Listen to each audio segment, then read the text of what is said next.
मध्य पूर्व में जारी तनाव अब पारंपरिक युद्ध सीमाओं को पार कर एक नए और खतरनाक मोड़ पर पहुंच गया है। मिसाइलों और सैन्य टकराव के बीच अब ऊर्जा युद्ध की आहट सुनाई दे रही है।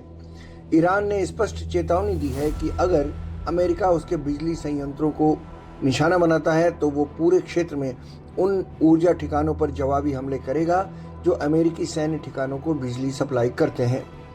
ये बयान ऐसे समय आया है जब अमेरिकी राष्ट्रपति डोनाल्ड ट्रंप ने तेहरान को 48 घंटे का अल्टीमेटम देते हुए स्ट्रेट ऑफ होर्मुज पर अपनी पकड़ ढीली करने को कहा है। इस अहम समुद्री मार्ग पर तनाव वैश्विक तेल आपूर्ति के लिए बड़ा खतरा बन चुका है। तेहरान ने अपने आधिकारिक बयान में साफ कहा है कि अगर उसके पावर प्लांट्स को निशाना बनाया गया तो जवाब भी उसी स्तर पर दिया जाएगा।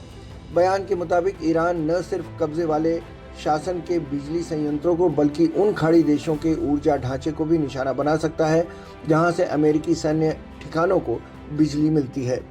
ईरान ने यह भी आरोप लगाया कि उसके अस्पतालों, राहत केंद्रों और स्कूलों पर हमले हुए हैं। हालांकि इन दावों की स्वतंत्र पुष्टि नहीं हो पाई है, लेकिन इस बयान से ये स्पष्ट है कि अब तेहरान समान प्रतिक्रिया की नीति पर चलने को तैयार है।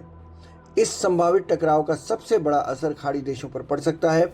यहाँ के कई देशों में बिजली संयंत्रों के साथ ही डिसैलिनेशन यानी कि समुद्री पानी को पीने योग्य बनाने के लिए जो प्लांट इस्तेमाल होते हैं वो प्लांट बिजली से जुड़े हुए हैं।